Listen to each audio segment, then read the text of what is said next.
Hello प्यारे बच्चों, good morning. कैसे हैं आप लोग? आई होप आप लोगों को क्लास में बहुत अच्छे से समझ में आ रही होंगी। और कई दिनों से आप लोगों को इकोनॉमी का क्लास नहीं मिला था, तो आज हम शुरू कर रहे हैं इकोनॉमी। और आज का जो चैप्टर है बहुत इंपॉर्टेंट है, इसको ध्यान से देखेंगे।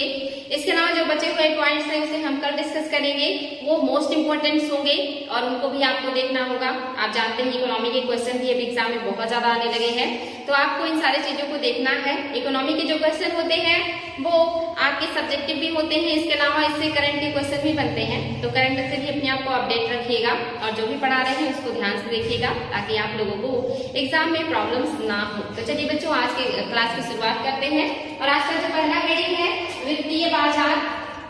यह एक व्यापक बाजार है जहां पर अनेक वित्तीय उत्पादों और परिसंपत्तियों जैसे मुद्रा, शेयर, बॉन्ड्स, डिबेंचर और अन्य वित्तीय विपत्रों या फिर जो बहुत तरह तरह के मतलब उपयोग में लाए जाते हैं आर्थिक क्षेत्र में, उन सभी का क्या किया जाता है? क्रय विक्रय किया जाता है। इसका प्राथमिक कार्य क्या है? यानी कि जो आपका वित्तीय बाजार है इसका प्राथमिक कार्य क्या है? तो इसमें हर तरह के पत्रों विपत्रों का उपयोग किया जाता है। और ये क्या होता है? तो जैसे मान लीजिए हमारे देश में कहीं पर जो वित्तीय मांग है और जो डिमांड है उसको बैलेंस करने के लिए किया जाता है। यानी कि कहीं पर अगर मुद्रा का या परिसंपत्तियों की अधिकता ज्यादा है तो ऐसे क्षेत्रों में जहां पर उसकी कमी है और डिमांड है वहां पर भी इसका सप्लाई किया जाता है, ताकि जो आर्थिक कार्य है वो मतलब जो संतुलित रूप से चल सके, बैलेंसिंग हो। तो ये सबसे महत्वपूर्ण काम होता है या जो प्राथमिक कार्य होता है, ये वित्तीय जो आपका काम है यहाँ पे होता है। वेरी इंपॉर्टेंट है। इसका प्राथमिक कार्य क्या है? पूंजी अधिक यानी कि प्लस वाले क्षेत्रों से पूंजी कम वाले क्षेत्रों की तरफ पूंजी की गति को वित्तीय बाजार के द्वारा जो है बैलेंस किया जाता है। और इसका दो प्रमुख अंग कौन कौन सा है? एक है मुद्रा बाजार यानी कि मनी मार्केट, और दूसरा है आपका पूंजी बाजार यानी कि कैपिटल मार्केट। यानी कि जो आपका वित्तीय बाजार है ये क्या करेगा? जितनी भी तरह की परिसंपत्तियां होती हैं, चाहे वो मुद्रा हो या शेयर हो, बॉन्ड हो, या इसके अलावा डेरिवेटिव्स हो, इन सभी को देश के एक क्षेत्र से दूसरे क्षेत्र की तरफ इसका फ्लो प्रवाह बनाया जाता है, ताकि जो अर्थव्यवस्था है उसमें इन सारी चीजों का जो संतुलन है वो बना रहे। यानी कि कहीं पे इनकी अधिकता ना हो और कहीं पर इनकी कमी ना हो। अगर कहीं अधिकता है तो कमी वाले क्षेत्रों की तरफ इसका प्रवाह बढ़ाया जाता है, ताकि जो अर्थव्यवस्था का काम है वो अच्छे से चल सके, सुचारू रूप से चल सके, और जो मार्केट है वो बैलेंसिंग रहे। और इसको दो प्रकार में बांटा भी गया है, एक आपने देखा मुद्रा बाजार और दूसरा आपका वित्तीय बाजार है या परिसंपत्ति बाजार है। तो वेरी वेरी इंपॉर्टेंट है, ये दोनों पॉइंट ध्यान देंगे, यानी कि मुद्रा बाजार और पूंजी बाजार। ये क्या होता है इसको भी हम देखेंगे। तो मुद्रा बाजार क्या है? जहां पर विभिन्न मौद्रिक एवं वित्तीय परिसंपत्तियों का अल्पकाल मीन्स एक वर्ष से कम या एक वर्ष तक का जो टाइम होता है उसे अल्पकाल कहा जाता है, उतने टाइम के लिए क्रय विक्रय किया जाता है। मुद्रा बाजार में आरबीआई द्वारा अर्थव्यवस्था में तरलता, मुद्रा की मात्रा एवं प्रवाह का नियंत्रण किया जाता है। यानी कि जो मुद्रा बाजार है इसमें मुद्रा का प्रवाह कितना होगा, उसकी क्वांटिटी कितनी होगी, वो किस तरह से होगा, इन सारी चीजों का जो नियंत्रण है वो आरबीआई यानी कि रिजर्व बैंक ऑफ इंडिया करता है। और आप जानते हैं कि हमारी अर्थव्यवस्था में मुद्रा जो बनती है वो आरबीआई ही बनाता है, और उसको अर्थव्यवस्था में कितनी मात्रा में उतारना है और वो पूरी अर्थव्यवस्था में सुचारू रूप से उसका वितरण हो, हर व्यक्ति तक उसकी जो है पहुंच हो, ये सारी चीजों का जो ध्यान रखता है वो आरबीआई ही करता है। यानी कि उस पर नियंत्रण रखना, उसको छापना, मार्केट में उतारना, उस पर कंट्रोल करना, ये सारे काम जो होते हैं वो आरबीआई का होता है। तो मुद्रा बाजार में आप देख रहे हैं आरबीआई बहुत महत्वपूर्ण रोल निभा रही है, आरबीआई ही सब कुछ देखता है। और जो मुद्रा बाजार है ये भी दो तरह का होता है, एक संगठित और औपचारिक होता है, दूसरा असंगठित और अनौपचारिक होता है। संगठित में आप जानते हैं कि जो आपके बैंक होते हैं, चाहे वो निजी हो या सार्वजनिक हो, जिन पर सरकार का या कहीं आरबीआई का नियंत्रण होता है, जो एक प्रमाणित जगह है या एक तरीके से कहिए कि कानूनी है, जहां पे अगर कोई प्रॉब्लम होती है तो इंसान उसको कानून के थ्रू चैलेंज कर सकता है, इसको संगठित कहते हैं। और दूसरा जो है ये असंगठित है, यानी कि इतना ज्यादा संगठित क्षेत्रों के विकास और डेवलपमेंट के बाद भी आज भी हमारी जो ग्रामीण जनसंख्या है वो बहुत ज्यादा या कि अभी भी कुछ हद तक असंगठित क्षेत्रों पर भी निर्भर होती है। और असंगठित क्षेत्र में आप जानते हैं कि वहाँ पे जो है व्यापारी आते हैं, साहूकार आते हैं, महाजन आते हैं, चिट्ठी आते हैं, ऐसे लोग जो लोगों को ब्याज पर पैसे देते हैं और लोग वहां से उधार ले लिया करते हैं। ऐसे क्षेत्रों में आप देखेंगे रिश्तेदार और करीबी भी आते हैं, वहां से भी लोग लेते हैं पैसे उधार। लेकिन जो बड़े ब्याज पर या ज्यादा ब्याज पर लोगों को टैक्स देते हैं या मतलब पैसे देते हैं या ऋण उपलब्ध कराते हैं, उसमें आप जानते हैं पुराने टाइम से लेकर के ही महाजन, साहूकार, जमींदार, चिट्ठी लोग बड़े पैमाने पे थे।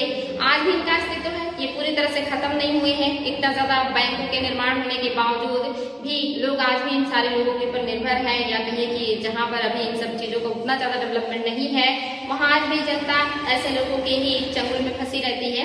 तो ये सारे लोग असंगठित क्षेत्र में आते हैं, और संगठित में आपके जितने भी वित्तीय संस्थान है, चाहे वो निजी हो या सार्वजनिक हो, जो कि एक कानूनी तौर पर वर्क करते हैं, जिन पर आरबीआई का कंट्रोल होता है, ये सब संगठित क्षेत्र में आते हैं। तो ये मुद्रा बाजार में दो है, एक संगठित और एक असंगठित। संगठित को औपचारिक भी कहते हैं और असंगठित को अनौपचारिक भी कहते हैं। आरबीआई ब्याज दरों का निर्धारण करती है, मुद्रा प्रवाह को एक दिशा देती है, साथ ही मुद्रास्फीति को कंट्रोल करती है, मुद्रा अस्फीति को कंट्रोल करती है, और अर्थव्यवस्था में इन सारे चीजों को जो है बैलेंस करके या मेंटेन करके अर्थव्यवस्था को संतुलनकारी बनाती है। यानी कि जो आरबीआई है, इसी के हाथों में सारा है। पूरी अर्थव्यवस्था का जो स्ट्रक्चर है वो आरबीआई के द्वारा ही तय किया जाता है। यानी कि अगर मार्केट में मुद्रा ज्यादा है तो उसे कम कैसे करना है, ये आरबीआई देखेगी। अगर मार्केट में मुद्रा कम है तो उसे कैसे बढ़ाना है उसकी मात्रा को, वो भी आरबीआई ही देखती है।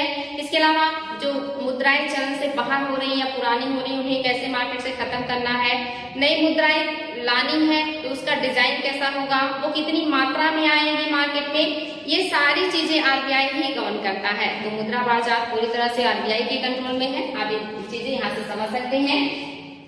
इसके अलावा दूसरा जो है ये पूंजी बाजार है, ये वित्तीय बाजार का है दूसरा भाग है पूंजी बाजार। पूंजी बाजार में क्या होता है, जहां वित्तीय प्रतिभूतियों एवं संपत्तियों का दीर्घकाल के लिए क्रय विक्रय किया जाता है। दीर्घकाल में 1 साल से ज्यादा। अगर अल्पकाल की बात करेंगे तो 1 साल से कम होगा, और अगर दीर्घकाल की बात करेंगे तो 1 साल से ज्यादा होगा। जहां पर 1 साल से ज्यादा के लिए क्रय विक्रय किया जाता है उसी को पूंजी बाजार कहते हैं। और पूंजी बाजार में भी अधिक एवं बचत अधिक वाले, यानी कि अगर कहीं पर पूंजी की अधिकता है, बचत की अधिकता है, तो वहां से उन क्षेत्रों की तरफ पूंजी का प्रवाह किया जाता है, या वहां से पूंजी को निकाल करके ऐसे क्षेत्रों में पूंजी को पहुंचाया जाता है जहां पर उसकी कमी हो और उसका डिमांड हो। तो इम्पोर्टेंट है बच्चों, चाहे वो मुद्रा हो या पूंजी हो, दोनों का प्रवाह बैलेंस किया जाता है। अगर कहीं पे ज्यादा है, उसकी जो है अधिकता है, तो उसे उन क्षेत्रों में पहुंचाने का प्रयास किया जाता है जहां पर कमी हो, जहां पर डिमांड हो।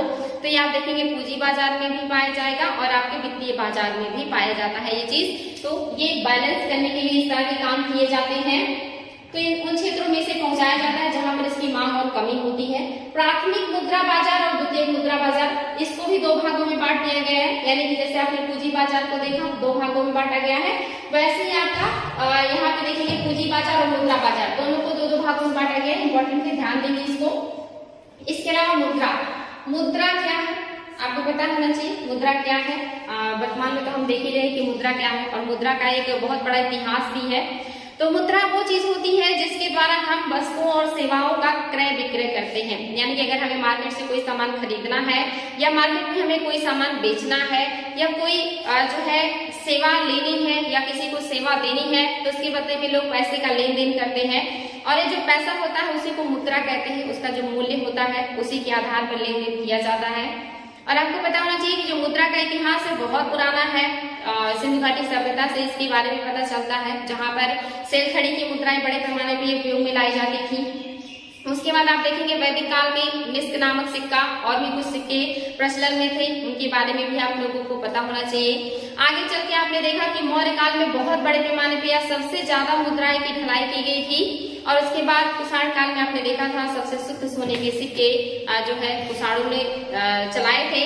तो शुरुआत में जो सिक्का है वो देखेंगे कि पहले सिक्के का उपयोग उतना नहीं होता था। जैसे सिंधु घाटी सभ्यता में ही सामान को खरीदने बेचने के लिए सिक्कों का प्रयोग नहीं किया जाता था, बल्कि वहां पर जो मुहर होता था या जो पैसा होता था उसको एक प्रतीक चिन्ह के रूप में उपयोग किया जाता था। व्यापारी अपना सामान पैक करने के बाद उस पर उस मुद्रा से छाप लगा दिया करते थे, मुहर बंद किया करते थे। वहां पे सिक्के का प्रयोग इसलिए किया जाता था जबकि वहां पे वस्तु विनिमय प्रणाली थी। और आप वैदिक काल में भी देखेंगे वहां पर भी वस्तु विनिमय प्रणाली थी। यानी कि शुरुआत में सिक्के का उतना वजूद नहीं था या सिक्का लोगों के लिए इतना महत्वपूर्ण नहीं था।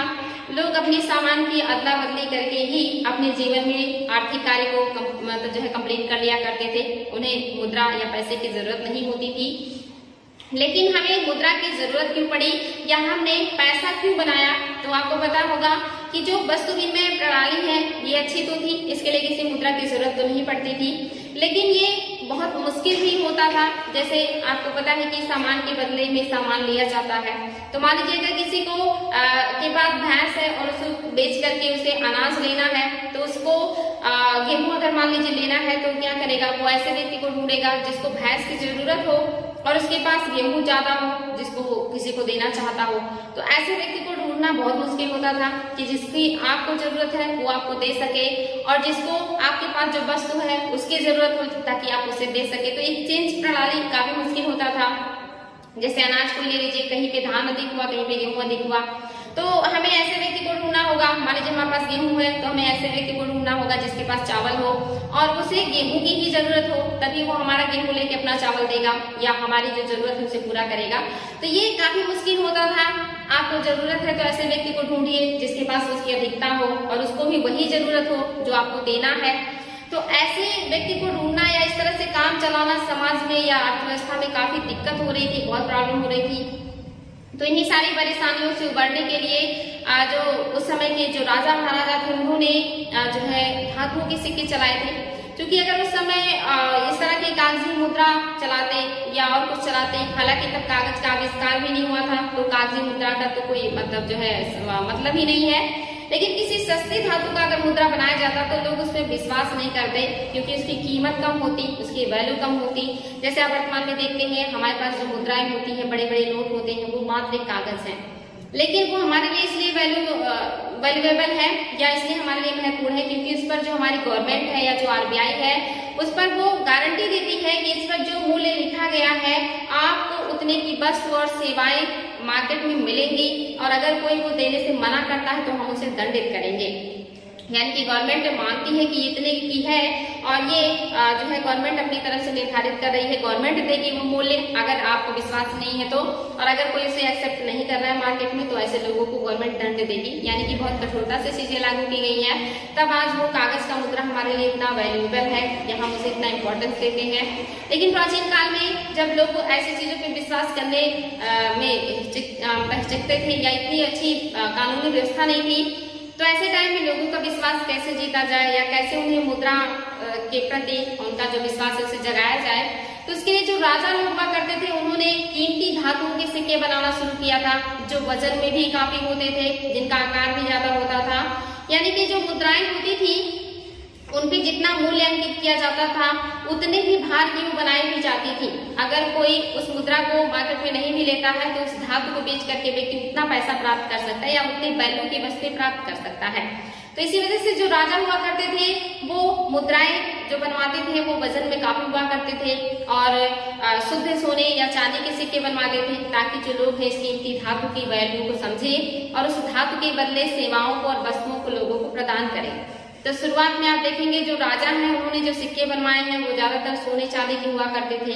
हालांकि बाद में धीरे धीरे करके तांबे के सिक्काओं का भी जो है प्रचलन हुआ था और इसी क्रम में आपने देखा था कि सांकेतिक मुद्रा भी आई थी। सांकेतिक मुद्रा मीन्स क्या होता है? इसका मतलब होता है कि जो भी आप सिक्के चलाएंगे उसका जो धातु होगा उसकी वैल्यू ज्यादा नहीं होगी, यानी कि उस धातु को बेचने से आपको उतना पैसा नहीं मिलेगा जितना मूल्य उस पर अंकित किया गया है। ऐसी मुद्राओं को सांकेतिक मुद्रा कहते हैं, यानी कि वो वास्तविक मुद्रा नहीं होती है। तो आप देखेंगे मोहम्मद बिन तुगलक ने सांकेतिक मुद्रा भी चलाई थी, यानी कि वो धातु कीमती नहीं था लेकिन उस पर जो अंकित मूल्य था वो अधिक था। ऐसी मुद्राओं को सांकेतिक मुद्रा कहते हैं।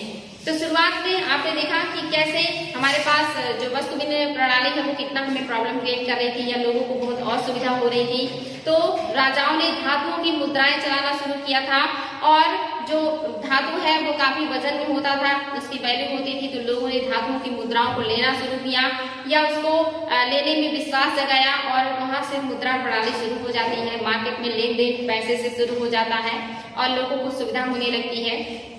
आगे चल के आप देखेंगे मध्यकाल में आते आते जो चीन है वो कागज की खोज कर लेते हैं और फिर धीरे धीरे करके जो अंग्रेज हैं ये जब आते हैं तो ये कागज की मुद्राएं चलाते हैं और इस पर जो है इस तरह का जो है अधिकार या कहिए कि प्रमाणिक मुहर लगाते हैं कि इसे आपको लेना होगा या ये मार्केट में अगर कोई लेने से मना करता है तो उसको दंडित किया जाएगा।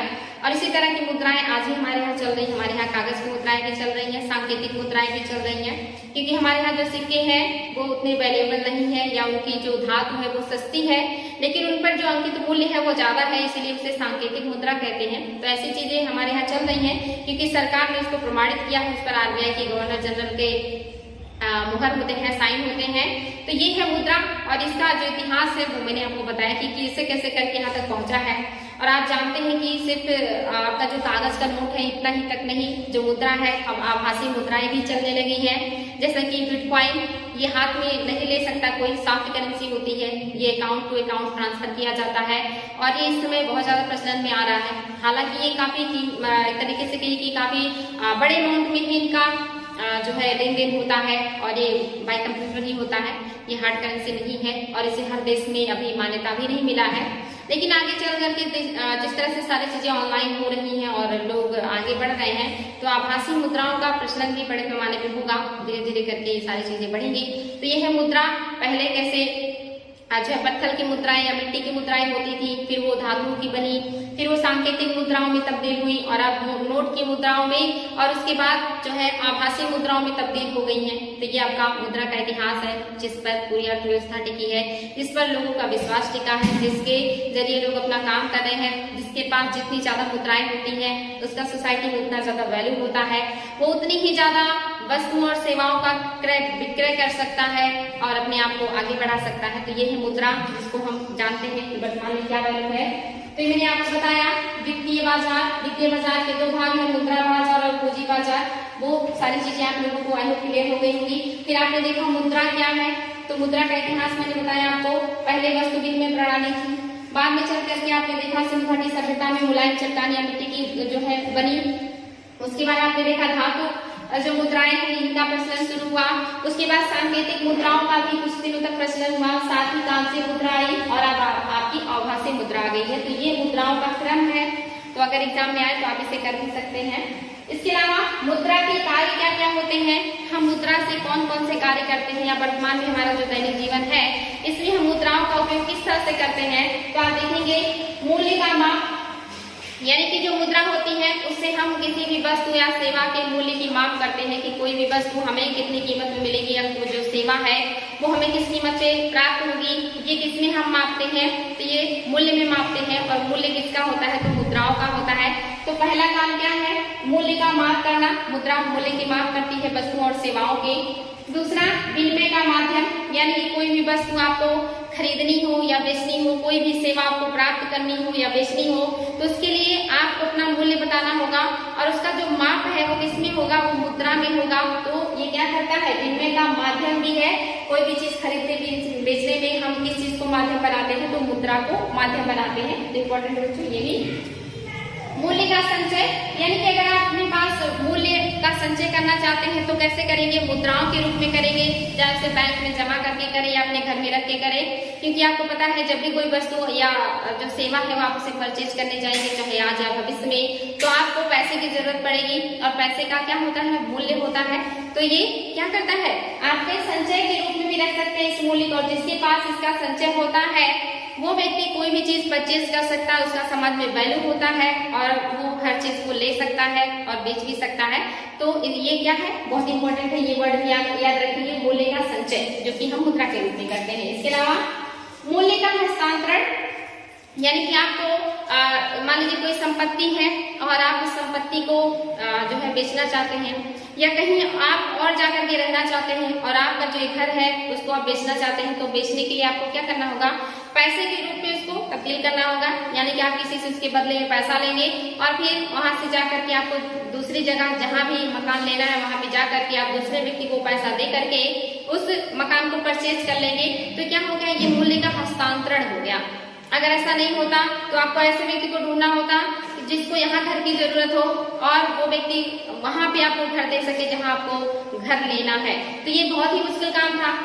ये आपका जो वर्तमान में चल रहा है मुद्रा प्रणाली, ये जो मुद्रा का कार्य है कितना बढ़िया है, इसकी वजह से हमारे जो दैनिक जीवन की सारी जरूरतें हैं वो बहुत सहूलियत से हो जाती हैं। तो इम्पोर्टेंट है बच्चों, ये क्या करता है, मूल्य का हस्तांतरण भी करता है, यानी कि आपको अपने मकान का मूल्य मिल गया और आप उस मूल्य में जाकर के कहीं और मकान ले सकते हैं, तो मूल्य का हस्तांतरण हो गया।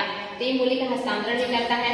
इसके अलावा साख का आधार है, यानी कि साख मीन्स क्या होता है कि मार्केट में जो भी पैसे हम लेकर के आते हैं, मार्केट में जो पैसे उतारे जाते हैं उसी को साख कहा जाता है कि आपके पास कितने पैसे हैं।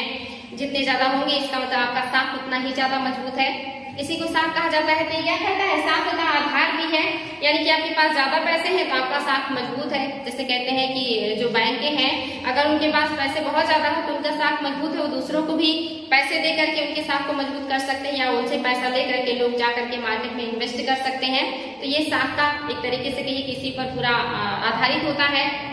और इसी को क्या करते हैं, जब आरबीआई देखती है मार्केट में ज्यादा पैसा हो गया है तो लोगों से पैसा सोखना शुरू कर देती है, मार्केट से पैसा लेने के लिए जो ब्याज दरें है वो बढ़ा देती है। तो क्या होता है, साख कम हो जाता है, यानी कि लोगों के पास पैसे की जो मात्रा है, जो क्वांटिटी है वो कम हो जाती है।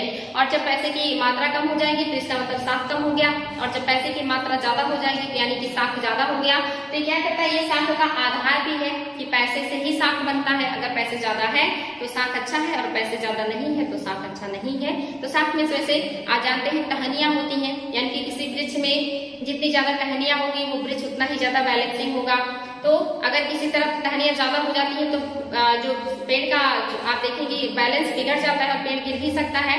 तो ये जो आरबीआई है यही देखती है कि जो बैंकिंग है उनकी शाखाएं अधिक ना हो जाए, या जो साख है वो बहुत ज्यादा ना बढ़ जाए, कि मार्केट में पैसे ज्यादा हो जाए। तो ये साख इसी को कहते हैं, यानी कि पैसे का जो आवाजाही है या जो क्वांटिटी है उसी से साख का निर्धारण होता है। तो ये सारे कार्य जो है वो मुद्रा का है, मूल्य मापन, विनिमय का माध्यम, मूल्य का संचय, मूल्य का हस्तांतरण और साख का आधार। आई होप आप लोगों को मुद्राओं का कार्य जो है वो समझ में आया होगा। इसके अलावा क्या है, मुद्रा के प्रकार, मुद्रा कितने प्रकार के होते हैं ये भी इंपॉर्टेंट है बच्चों, आप लोगों को पता होना चाहिए कि मुद्रा कितने प्रकार के होते हैं। क्योंकि हम अपने दैनिक जीवन में मुद्राओं का उपयोग तो करते हैं, लेकिन वो किस प्रकार की मुद्रा का हम उपयोग कर रहे हैं या मुद्रा को कितने प्रकार से उपयोग किया जा सकता है, ये चीज हमें नहीं पता होता है। इसमें आप देखेंगे लेखा मुद्रा या वास्तविक मुद्रा, इसमें बहुत ज्यादा अंतर नहीं है, बहुत मामूली अंतर है। देखिए, जिसका प्रयोग लेन देन में किया जाए, साथ ही कीमत व कर्ज की मात्रा प्रकट करने में किया जाए, जैसे पाकिस्तान, नेपाल, इंडोनेशिया, भारत में रुपया है। यानी कि जिसका प्रयोग हम क्या करते हैं, किसी सामान के खरीद फरोख्त में या लेन देन में करते हैं, किसी को हम देते हैं, किसी से हम लेते हैं। साथ ही कर्ज की मात्रा के रूप में किसी को कर्ज दिया या किसी से कर्ज लिया। साथ ही और भी चीजों के द्वारा जो हम प्रकट करते हैं वो सब क्या हो जाएंगी, साख मुद्राएं हो जाएंगी। जैसे हमारे देश में, पाकिस्तान में, नेपाल में, इंडोनेशिया में जो रुपए है ये क्या है, ये हमारे जो है साख लेखा मुद्रा है। मैं साख कह रही हूँ बार बार, साख पढ़ाते पढ़ाते मेरी जुबान पे रट गया। तो ये लेखा मुद्रा है, यानी कि वो मुद्राएं जो देश की एक प्रमाणित मुद्रा है जिसके द्वारा आप सामानों का लेन देन कर सकते हैं, किसी को ऋण दे सकते हैं, किसी से ऋण प्राप्त कर सकते हैं, या इन सारे रूपों में आप उसे प्रकट कर सकते हैं। वो क्या हो जाएगा, आपका लेखा मुद्रा हो जाएगा। जैसे आप देखेंगे अमेरिका का लेखा मुद्रा डॉलर है, कनाडा का भी डॉलर है, ऑस्ट्रेलिया का डॉलर है। तो ऐसे देशों की जो लेखा मुद्रा है वो डॉलर है, और हमारे जैसे देशों की जो लेखा मुद्रा है वो आपका रुपया है। लेकिन वास्तविक मुद्रा क्या है फिर, तो वास्तविक मुद्रा जितनी भी मुद्राएं हमारे यहाँ मार्केट में या किसी भी देश के मार्केट में प्रचलन में होती हो, चाहे वो 1 रुपए से लेकर के 2000 तक का नोट हो, यानी कि वो सिक्का हो या कागजी मुद्रा हो, जितनी भी छोटी से लेकर के बड़ी इकाई तक की मुद्राएं हमारे देश के अंदर प्रचलन में रहती हैं, उसे वास्तविक मुद्रा कहते हैं, जिसे हम उपयोग में डेली के जीवन में लाते हैं, वो वास्तविक मुद्रा है। और वो मुद्रा जो किसी देश का प्रतिनिधित्व करती हो, उस देश का वो एक तरीके से लोगो हो, पहचान हो, उसे कहते हैं लेखा मुद्रा। जैसे भारत का रुपया है। तो इम्पोर्टेंट बच्चों ध्यान देंगे, लेखा मुद्रा और वास्तविक मुद्रा में मामूली अंतर है। इसके अलावा वैधानिक मुद्रा, वैधानिक से पता चल रहा होगा कि जो विधि के द्वारा बनाया गया हो, जिसको मानना हर किसी के लिए जो है बाध्यकारी हो, यानी कि वो आपको मानना ही पड़ेगा, आप उसके लिए स्वैच्छिक नहीं है या अपनी इच्छाओं से काम नहीं कर सकते।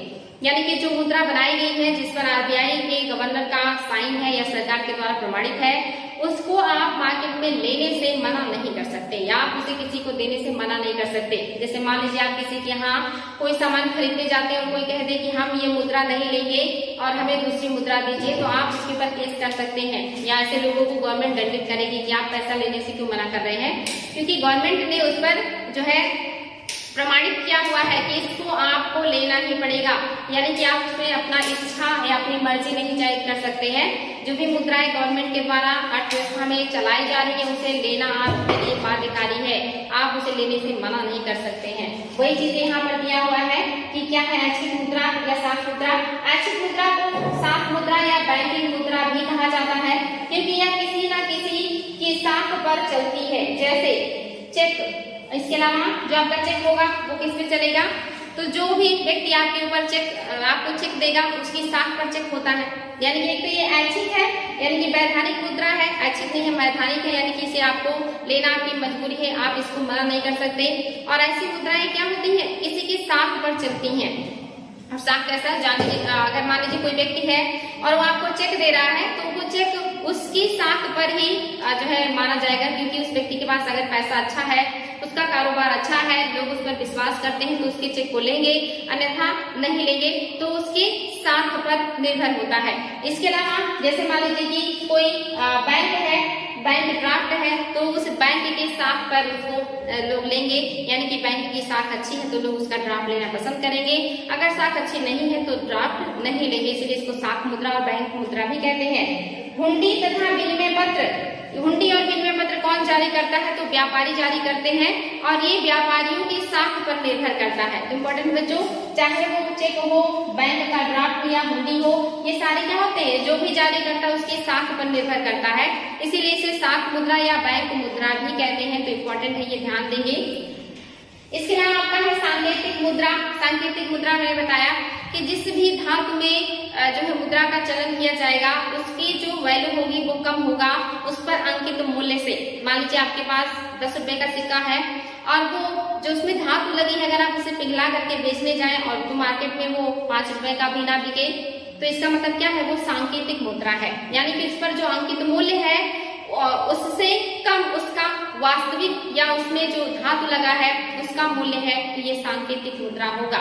यानी कि 10 रुपए के सिक्के का आप सामान खरीदते हैं तो आपको 10 रुपए का सामान मिलेगा, लेकिन अगर उसे सिक्के को आप पिघला करके उसके धातु को बेचते हैं तो आपको 5 रुपया मिल रहा है। इसका मतलब क्या है, वो सांकेतिक मुद्रा है, क्योंकि इसका जो धातु है उसकी वैल्यू उसके अंकित मूल्य से कम है। इसके अलावा प्रमाणित या प्रमाणित मुद्रा, यदि सिक्के का वास्तविक तथा सांकेतिक मूल्यांकित मूल्य दोनों बराबर हो जाए, यानी कि जो मुद्रा है उसका जितना उस पर मूल्य अंकित है, मान लीजिए 10 रुपए की आपकी मुद्रा है और आप उसे सामान के लिए मार्केट में देते हैं और आपको 10 रुपए का सामान मिल रहा है, और उसी मुद्रा को आप पिघला करके मार्केट में बेचने जाते हैं तब भी आपको 10 रुपया मिल रहा है, यानी कि दोनों अंकित मूल्य और उसका जो वास्तविक मूल्य है उस धातु का, वो दोनों जब बराबर हो जाता है तो इसको क्या कहते हैं, इसको कहते हैं वास्तविक मुद्रा या प्रमाणित मुद्रा कहा जाता है। और इस तरह की मुद्राएं क्या हो सकती है, सोने चांदी की हो सकती हैं, क्योंकि ये महंगी धातुएं होती हैं। इंपॉर्टेंट बच्चों, यानी कि ये क्या होगी, सोने चांदी की होंगी, और जो सांकेतिक मुद्रा होगी वो सस्तु धातु की बनी हुई मुद्रा होगी। तो इम्पोर्टेंट है, जब भी धातु का जो जिस धातु का सिक्का बना है उसका मूल्य और उस पर अंकित मूल्य बराबर हो जाए तो ये प्रमाणित मुद्रा होगी, और अगर ये बराबर नहीं होता यानी कि अंकित मूल्य ज्यादा है उसके धातु के वास्तविक मूल्य से, तो आपका सांकेतिक मुद्रा हो जाएगा। तो इम्पोर्टेंट है, आई होप आप लोगों को अब पता चल गया होगा कि सांकेतिक मुद्रा क्या है और प्रमाणित मुद्रा क्या है। वेरी वेरी इंपॉर्टेंट है। इसके नाम जाते हैं प्लास्टिक मुद्रा। आजकल प्लास्टिक मुद्रा भी चल रही है जिसमें डेबिट कार्ड और क्रेडिट कार्ड बड़े पैमाने पर प्रचलन में है, इसको प्लास्टिक मुद्रा कहते हैं। एग्जाम में क्वेश्चन भी आता है कि प्लास्टिक मनी किसे कहते हैं, वहां पे ऑप्शन में आपको दे देगा एटीएम कार्ड, डेबिट कार्ड या दूसरी चीजें। तो अगर वहां पे क्रेडिट कार्ड या डेबिट कार्ड दिया है तो दोनों ही प्लास्टिक मुद्रा है, और इन दोनों में अंतर है। जैसे आप जानते हैं जो डेबिट कार्ड है इसमें क्या होता है, जैसे मान लीजिए आपके अकाउंट में 10,000 रुपए हैं तो अगर आपके पास डेबिट कार्ड है तो आप 10,000 का शॉपिंग कर सकते हैं या वस्तुओं और सेवाओं को परचेज कर सकते हैं। तो ये डेबिट कार्ड है, यानी कि जितना आपके अकाउंट में है आप उतने का ही वस्तु या सेवा खरीद या बेच सकते हैं। इसको कहते हैं डेबिट कार्ड। और क्रेडिट कार्ड क्या होता है, यानी कि अगर आपके अकाउंट में पैसा नहीं है तो भी एक निश्चित मानक तक आप वस्तुओं और सेवाओं को खरीद सकते हैं, यानी कि जितने तक का बैंक आपको छूट देता है कि आपके अकाउंट में अगर पैसा नहीं है तो आप अपने क्रेडिट कार्ड के थ्रू कितने सामानों को खरीद और बेच सकते हैं। ये अगर वो जितना प्रमाणित किए होंगे उतना आप खरीद बेच सकते हैं बिना अकाउंट में पैसे के, इसको क्रेडिट कहेंगे। और डेबिट में जितना आपके अकाउंट में रहेगा आप सिर्फ उतने का ही खरीद और फरोख्त कर सकते हैं, वो आपका डेबिट कार्ड हो जाएगा। तो दोनों में अंतर है बच्चों, क्रेडिट और डेबिट दोनों याद रखेंगे। डेबिट उतना ही करेंगे शॉपिंग जितना आपके अकाउंट में है, और क्रेडिट बिना पैसे के भी शॉपिंग करेंगे जितना आपको बैंक की तरफ से छूट मिला रहेगा। जैसे आपने देखा होगा मोबाइल में भी पहले क्रेडिट करके लोग पैसे मंगाया करते थे, तो 10 रुपए 20 रुपए जितना का भी वो मतलब जो है देती थी कंपनी, उतना मतलब लोगों को मिलता था। यानी कि बिना अकाउंट में पैसे के आप 10 रुपए कंपनी से ले लिया करते थे और फिर उसका काम कर लिया करते थे, यानी कि एक निश्चित मात्रा थी, उससे ज्यादा आप नहीं कर सकते थे क्रेडिट। वैसे ही बैंक भी करती है क्रेडिट कार्ड जारी करके, तो इम्पोर्टेंट है। इसके अलावा आपका गर्म मुद्रा, गर्म मुद्रा को हॉट मनी कहते हैं इंग्लिश में। ये जो मुद्राएं होती हैं ये जो है हमेशा लाभ की तरफ अग्रसर होती हैं। खास करके आप देखेंगे जो निवेश किया जाता है, जो आपका मार्केट होता है वहाँ पे लोग पैसा निवेश करते हैं। खास करके आप देखेंगे कि जो आपका पूंजी बाजार है या जो आपका मार्केट होता है जहाँ पे आप देखेंगे निफ्टी और सेंसेक्स में लोग पैसे लगाते हैं, तो यहाँ पे लोग पैसे अल्पकाल के लिए लगाते हैं, और जहाँ पे ज्यादा लाभ का मतलब जो अनुमान लगता है लोग वहाँ पे फिर इन्वेस्ट कर देते हैं। और मोस्टली ये विदेशी मुद्रा में होती है, विदेशी मतलब मुद्रा के रूप में पाई जाती है। ज्यादा लाभ के लिए लोग अल्पकाल के लिए एक जगह से दूसरी जगह इसको जो है लगाते रहते हैं। तो इम्पोर्टेंट है बच्चों, इसको ध्यान दीजिए। ये गर्म मुद्रा है, ये शीघ्र पलायन कर जाने की इसमें प्रवृत्ति पाई जाती है। और ये क्या होता है, मोस्टली शेयर बाजार में लगी विदेशी मुद्राएं निवेशक अल्पकालिक लाभ की को ध्यान में रखते हुए वित्तीय परिसंपत्तियों तथा प्रतिभूतियों में निवेश करते हैं। और ये क्या होती है, शीघ्र पलायन कर जाती है। और ये ज्यादातर कहाँ पाई जाती है, तो शेयर बाजार में लगाई जाती है। जिसके शेयर अच्छे होते हैं लोग उसके शेयर को ज्यादा खरीदते हैं, जिसके शेयर की वैल्यू घटने लगती है वहां से पैसे निकाल करके फिर ज्यादा शेयर वाले जो है जहाँ पे लोगों को ज्यादा फायदा होना होता है वहां पर ये लोग क्या करते हैं, इन्वेस्ट कर देते हैं। इसी को गर्म मुद्रा कहते हैं या हॉट मनी कहते हैं, क्योंकि ये हमेशा फायदे के लिए लगाया जाता है। और जहाँ से नुकसान होने लगता है वहां से लोग ज्यादा फायदे की तरफ या कम फायदे से ज्यादा फायदे की तरफ लगाया करते हैं, और ये अल्पकालिक होता है। इसी को हॉट मनी या गर्म मुद्रा कहते हैं। इसके अलावा कुछ और भी है बच्चों, आप लोगों के मुद्रा के जो प्रकार है इसमें एक आपका कॉशन मनी है। कॉशन मनी क्या है, आई होप आप लोग ये पहली बार सुन रहे होंगे, इम्पोर्टेंट है। किसी भी संविदा और दायित्व को पूर्ण करने के लिए जमानत के तौर पर मांगे जाने वाले राशि को कॉशन मनी कहते हैं। यानी कि कोई भी दायित्व पूरा करने के लिए या संविदा के ऊपर जो वादा किया जाता है कि हम इस काम को कर लेंगे, और उसके बाद उसको करने के बाद जो पैसा दिया जाता है उसको कहा जाता है कॉशन मनी। यानी कि एक तरीके से कॉन्ट्रैक्ट है ये जो संविदा के रूप में हो या दायित्व के रूप में हो, उसको पूरा करने के बाद जो पैसा मिलता है उसे क्या कहेंगे, कॉशन मनी कहते हैं। इंपॉर्टेंट है, ध्यान देंगे। धातु मुद्रा और कागजी मुद्रा, ये सारी चीजें मैंने आपको बताई है कि धातु मुद्रा क्या होगी, वो सोना चांदी तांबा कुछ भी हो सकता है। और ये मोस्टली क्या होता है, सिक्के के रूप में होता है, कॉइन के रूप में होता है, जिसका उपयोग प्राचीन काल से किया जा रहा है और आज भी किया जाता है। आज हालांकि सस्ती धातुओं के जो सिक्के हैं वो चलाए जाते हैं, इनको धातु मुद्रा कहते हैं। और जो आपका कागजी मुद्रा है इसको आप देखेंगे नोट के रूप में होता है या नोट मुद्रा भी इसको कह सकते हैं। और वर्तमान में इसका चलन ज्यादा है, बड़े बड़े जो नोट है वो कागजी मुद्रा के रूप में ही पाए जाते हैं, जिन पर जो सरकार है या जो RBI है अपना जो है प्रमाणिक तौर पर उसको मार्केट में उतारती है और उसको लेना हर किसी के लिए बाध्यकारी है। जिसका जो प्रचलन है, जो चलन है मार्केट में, वो सारी चीजें RBI कंट्रोल करता है। तो ये इंपॉर्टेंट बच्चों, ध्यान देंगे इसको। इसके अलावा आपका क्या है, रिजर्व बैंक, भारतीय रिजर्व बैंक को भी देखेंगे हम। इसके पहले थोड़ा सा और जान लेते हैं कि जो RBI है इसकी स्थापना आप जानते हैं कि अंग्रेजों के शासन काल में हुआ था। और ये केंद्रीय बैंक के रूप में 1935 में स्थापित हुआ था और 1949 में इसका राष्ट्रीयकरण कर दिया गया था। तो इम्पोर्टेंट है बच्चों, ये जानना आपके लिए बार बार एग्जाम में आता है कि कब इसकी स्थापना हुई थी और कब इसका राष्ट्रीयकरण हुआ था। और आपको पता है कि पूरी अर्थव्यवस्था का जो कंट्रोल है वो आज आरबीआई के हाथ में है। वही हर चीज का निर्धारण करती है, हर चीज पर निगरानी रखती है, उसका ही नियंत्रण है और वही सबको मोटिवेट भी करती है और जो सही से काम नहीं करता तो उसे सही रास्ता या मार्गदर्शन भी देती है। ये आरबीआई है। तो देख लेते हैं आरबीआई को।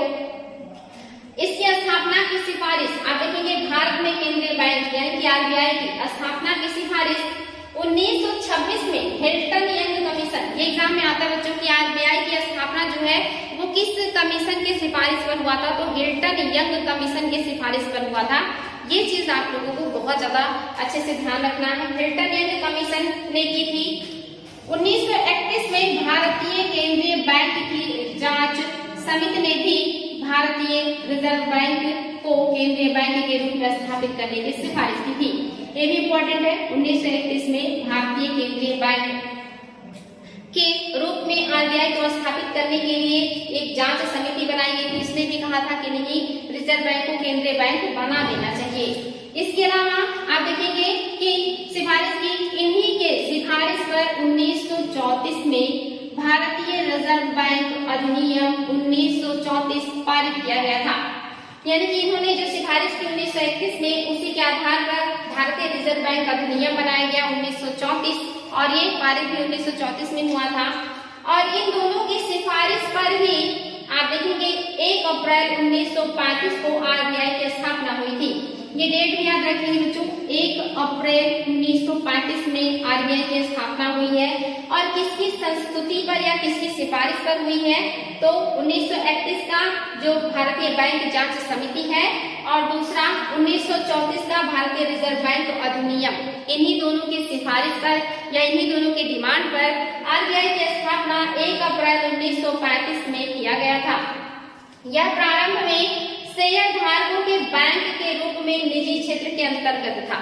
यानी कि पहले जब आरबीआई बना तो ये इसमें जिन लोगों ने अपना शेयर लगाया था, पैसा लगाया था, उन्हीं का इसमें प्रभुत्व था और एक निजी बैंक के रूप में काम कर रहा था। यानी कि बहुत सारे लोगों ने शेयर लगा करके या पैसे लगा करके आरबीआई की स्थापना करी 1935 में। और एक निजी बैंक था, ये तब इसका राष्ट्रीयकरण नहीं हुआ था या ये गवर्नमेंट का बैंक नहीं था, बल्कि एक निजी बैंक था और उसमें लगाए हुए जो शेयर्स थे उसी के आधार पर इसका काम चल रहा था।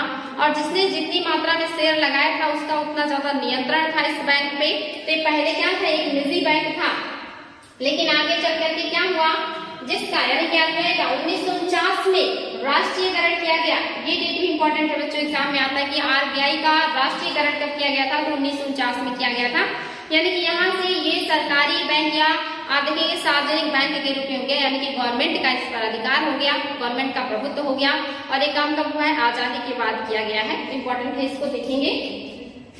इसी समय बैंकिंग विनिमय अधिनियम 1949 भी बनाया गया। ये भी एक अधिनियम है, ध्यान देंगे, बैंकिंग विनिमय अधिनियम। एग्जाम में आ सकता है कि बैंकिंग विनिमय अधिनियम कब बनाया गया था, तो 1949 में बनाया गया था जब आरबीआई का गठन किया गया था। अधिनियम 1934 और आपका बैंकिंग अधिनियम 1949 के तहत व्यापारिक बैंक संचालित होते हैं। यानी कि जितने भी वाणिज्यिक कमर्शियल बैंक हैं जो वर्तमान में काम कर रहे हैं, व्यापारिक बैंक हैं, वो सारे किसके द्वारा संचालित होते हैं, तो इसी दो अधिनियम के द्वारा। एक अधिनियम 1934 जो यहाँ पे बना है भारतीय रिजर्व बैंक अधिनियम, और दूसरा 1949 का बैंकिंग विनिमय अधिनियम। इन्हीं दोनों के द्वारा वर्तमान के जो बैंक है, जो व्यापारिक बैंक है, उनका संचालन होता है। एग्जाम में आ सकता है क्वेश्चन कि जो व्यापारिक बैंक है इनका संचालन किस अधिनियम के द्वारा होता है, तो ये दोनों अधिनियम है 1949 और 1934। वेरी वेरी इंपॉर्टेंट बच्चों, ध्यान देंगे। 1937 के पूर्व आरबीआई का कार्यालय कोलकाता में था। ये भी इम्पोर्टेंट है। पहले जो आरबीआई था इसका मुख्यालय कहाँ पे था, कोलकाता में था, लेकिन वर्तमान में इसका मुख्यालय बदल गया है। आगे है भारत में वोट, मतलब जितने भी आपके नोट हैं, जो भी मुद्राएं जारी की जाती है, नोट निर्गमन का एकाधिकार आरबीआई का है। लेकिन एक बढ़िया तथ्य है जो एग्जाम में बार बार आता है कि 1 रुपए का जो होगा रुपए का जो नोट होगा उसका जो निर्गमन है या उसको जो बनाने का काम करता है वो वित्त मंत्रालय करता है। ये बात है कि इंडिया में जितने भी सिक्के हो या नोट हो जो भी मार्केट में प्रचलित में है, जिनका हम उपयोग कर रहे हैं लेन देन में, वो सारी मुद्राएं आरबीआई ही छापती है और उस पर आरबीआई के गवर्नर जनरल का साइन होता है। लेकिन उनमें मात्र 1 रुपया का जो नोट है उस पर जो साइन होगा वो भारत सरकार का होगा, या जो 1 रुपया होगा उस पर जो साइन होगा वो भारत सरकार में वित्त मंत्रालय के सचिव का होता है। एग्जाम में आ चुका है कि 1 रुपए का जो नोट है ये कौन जारी करता है, तो वित्त मंत्रालय जारी करता है। और इस पर साइन किसका होता है, तो वित्त मंत्रालय के सचिव का इस पर साइन होता है। बाकी के जितने भी नोट और मुद्राएं हैं वो आरबीआई जारी करता है और उस पर जो साइन होगा वो आरबीआई के गवर्नर जनरल का होता है। तो वेरी वेरी इंपॉर्टेंट है बच्चों, एग्जाम में बहुत ज्यादा आता है, ध्यान देंगे इसको। आगे है, ये सारी चीजें मैंने आपको बताई हैं। जो आपका आरबीआई का गवर्नर का जो बोर्ड होता है, यानी कि निदेशक बोर्ड होता है जिसके द्वारा सारी चीजें जो है संचालित होती हैं। इसमें जो मतलब बोर्ड होता है, इसमें क्या होता है, तो इस बोर्ड में एक गवर्नर होता है और 4 उप गवर्नर होते हैं। यानी कि निदेशक बोर्ड 5 लोगों से बना होता है, जिसमें गवर्नर होगा और 4 उप गवर्नर होंगे। और यही लोग क्या करेंगे, सारी चीजों को कंट्रोल करेंगे, नियंत्रण करेंगे। बोर्ड की जो बैठक है वो साल में 6 बार होना आवश्यक है। एग्जाम में आ सकता है कि आरबीआई के बोर्ड का जो बैठक है वो मतलब जो है कितनी बार होना चाहिए साल में, तो 6 बार यानी कि 6 बार होना चाहिए। और प्रत्येक तिमाही में कम से कम 1 बार तो बैठक जरूर होना चाहिए, कम से कम 1 बार, अधिकतम 2 बार 3 बार भी हो सकता है। तो साल में आप जानते हैं 4 तिमाही आती है, एक तिमाही में कम से कम 1 बैठक तो होनी चाहिए और ओवरऑल पूरे 1 साल में पूरा 6 बैठक होना जरूरी है। इंपॉर्टेंट है बच्चों, ध्यान देंगे इसको। आरबीआई बैंक का जो या रिजर्व बैंक के जो क्षेत्रीय शाखा या कार्यालय है ये 20 है। इंपॉर्टेंट एग्जाम में आ सकता है कि आरबीआई का क्षेत्रीय कार्यालय कितने हैं, तो 20 हैं और उप कार्यालय कितने हैं, तो 11 हैं। 11 उप कार्यालय हैं और क्षेत्रीय कार्यालय 20 है। और ये ज्यादातर राज्यों के राजधानियों में ही बनाए जाते हैं, यानी कि अगर किसी राज्य में इनका कार्यालय होगा तो वो ज्यादातर उस राज्य की राजधानी में होता है। इंपॉर्टेंट है, ध्यान देंगे। जैसे मान लीजिए अगर यूपी की बात करें तो यहाँ पे आरबीआई का जो क्षेत्रीय कार्यालय होगा वो लखनऊ में होगा। इंपॉर्टेंट बच्चों ध्यान देंगे। न्यूनतम कोष प्रणाली, ये क्या है, बहुत ही फेमस चीज है, एग्जाम में आता है। न्यूनतम कोष प्रणाली क्या है, यहाँ पर ये कहा जाता है कि जो आरबीआई है वो जो भी मुद्राएं जारी करेगी, जो भी मार्केट में पैसा उतारेगी, उसके लिए उसको अपने पास न्यूनतम कोष रखना होगा, एक रिजर्व कोष अपने पास उसको सुरक्षित रखना होगा। और उसकी जो मात्रा बताई गई है वो 200 करोड़ बताया गया है, यानी कि 200 करोड़ अपने पास रिजर्व रखेगा गवर्नर जनरल या जो आरबीआई है वो। और उसमें से आप देखेंगे कि 115 करोड़ की जो रिजर्व होगा वो सोने के रूप में या गोल्ड के रूप में होगा। एग्जाम में आता है बच्चों की आरबीआई कितने % अपने पास जो है आरक्षित रखेगा, तो 200%। अगर उसमें से पूछ ले कि कितने % गोल्ड के रूप में रखेगा, तो 115% जो होंगे वो गोल्ड के रूप में होंगे, या 115 करोड़ के जो मतलब होंगे वैल्यू वो क्या होगा, वो गोल्ड के रूप में होगा। और बाकी जो 85 करोड़ होगा वो विदेशी परिसंपत्तियों के रूप में या विदेशी मुद्राओं के रूप में गवर्नर जनरल अपने पास रखता है। वेरी वेरी इंपॉर्टेंट है, ध्यान देंगे। ये न्यूनतम जो अनिवार्य है ये क्या होगा, इसके तहत जारी किए जाने वाले नोटों के पीछे आरबीआई 200 करोड़ का रिजर्व कोष रखता है, जिसमें 115 करोड़ का जो मूल्य होगा, मूल्य का सोना रखता है और 85 करोड़ मूल्य का विदेशी मुद्रा इसमें रखता है। टोटल मिलाकर के 200 करोड़ का रिजर्व अपने पास रखता है। और ये प्रणाली कब से हमारे देश में शुरू हुई है, तो 1957। ये एग्जाम में आ सकता है कि न्यूनतम कोष प्रणाली की शुरुआत भारत में कब हुई थी, 1957 में हुआ था। और कितना है इसकी मात्रा, 200 करोड़ है। गोल्ड के रूप में कितना रखेंगे, तो 115 करोड़ रखेंगे। और विदेशी मुद्रा के रूप में कितना रखेंगे, तो 85 करोड़ रखेंगे। ये वेरी वेरी इंपॉर्टेंट है बच्चों, ये सारे तथ्य एग्जाम में आए हुए हैं और आ भी सकते हैं। इसके अलावा क्या है, आरबीआई के प्रमुख कार्य, यानी कि जो हमारा रिजर्व बैंक ऑफ इंडिया है इसके क्या क्या कार्य हैं। पूरी अर्थव्यवस्था में मुद्रा छापने से लेकर के मुद्रा खत्म करने तक और अर्थव्यवस्था का बैलेंस बनाने का जो काम है वो सारी चीजें आरबीआई करता है। जिसमें आप देखेंगे मुद्रा नीति का संचालन करना, यानी कि मुद्रा से संबंधित जो भी नीतियां होगा वो सारी नीतियां बनाने का काम आरबीआई का होता है, चाहे वो मुद्रा के चलन से हो या मुद्रा को मार्केट से वापस लेने का हो या मुद्रा को मार्केट से नष्ट करने का हो या नई मुद्रा जारी करने का हो या कितनी मुद्रा मार्केट में जाएंगी और कैसे मार्केट में संतुलित रूप में रहेंगी, उसके लिए आरबीआई को जो भी करना पड़ेगा वो सारा काम कौन करेगा, आरबीआई करता है। तो इम्पोर्टेंट है, मौद्रिक नीति का संचालन करता है। इसके अलावा साख पर नियंत्रण करता है। साख पर नियंत्रण मीन्स कि आर्थिक समृद्धि को सुनिश्चित करना और इसके अलावा वित्तीय आवश्यकताओं की पूर्ति के लिए संस्थाओं की स्थापना करना, साथ ही मुद्रा व साख की मांग व आपूर्ति में संतुलन, ये सारे काम किसमें आएंगे, साख नियंत्रण में। यानी कि हमारे देश की आर्थिक समृद्धि कैसे होगी, जब लोगों के पास पैसा होगा, वो जगह जगह इन्वेस्ट करेंगे, सामान को खरीदेंगे, बेचेंगे, तो हमारे यहाँ अर्थव्यवस्था जो है वो आगे बढ़ेगा, ग्रोथ करेगा। तो कौन करेगा, आरबीआई इस चीज को व्यवस्थित करने की कोशिश करता है। साथ ही जो वित्तीय आवश्यकताएं हैं लोगों की, वो मार्केट में या देश में लोगों को पूरा हो सके, यानी कि अगर किसी को ऋण चाहिए तो वो बैंक से प्राप्त कर सके या किसी के पास पैसा ज्यादा है तो बैंक में जमा कर सके, उसके लिए बहुत सारे वित्तीय संस्थानों की स्थापना करने की जरूरत पड़ती है। इतने बड़े देश में इतनी सारी जनसंख्याओं को सारी सुविधाएं उपलब्ध कराने के लिए इस तरह के वित्तीय संस्थानों की स्थापना करना पड़ता है। तो ये सारी चीजें कौन करता है, आरबीआई करता है। यानी कि अगर कोई नया बैंक खुलेगा तो वो आरबीआई की मर्जी से खुलेगा या आरबीआई के परमिशन से खुलेगा, ये कौन करता है, आरबीआई ही करता है। साथ ही मुद्रा व साख की मांग और पूर्ति को संतुलित बनाने का भी काम आरबीआई का है। यानी कि अगर जो मार्केट में मुद्राएं बहुत ज्यादा हो गई हैं, साख सृजन बहुत ज्यादा हो गया है, मुद्रा स्फीति जैसी स्थिति बन गई है, मुद्रा की वैल्यू घट गई, वस्तुएं महंगी हो गई हैं, तो आरबीआई नीतियां बनाएगा कि कैसे उन मुद्राओं को वापस बैंकों में खींचना है ताकि जो मार्केट में मुद्रा स्फीति है वो कम होगी।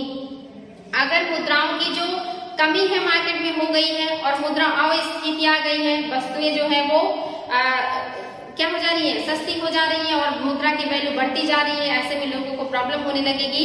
तो इसको भी व्यवस्थित करने का काम कौन करेगा, आरबीआई करता है। तो ये सारे काम कौन करेगा, आरबीआई करेगा। और ये जो है आरबीआई इस साख का नियंत्रण करती है लेकिन साख का सृजन नहीं करती।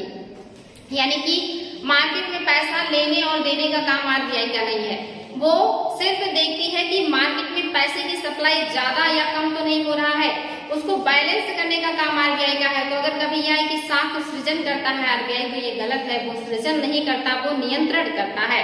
वो सारे बैंकिंग या वित्तीय संस्थानों के ऊपर नियंत्रण रखता है कि वो ज्यादा मार्केट में पैसे ना डाल दे या मार्केट से ज्यादा पैसे ना ले ले, तो वो नियंत्रण करेगा, वो साख सृजन नहीं करेगा। साख सृजन कौन करता है, व्यापारिक बैंक करते हैं, वाणिज्यिक बैंक करते हैं, जो लोन पर लोगों को पैसा देते हैं और पैसा लेते हैं।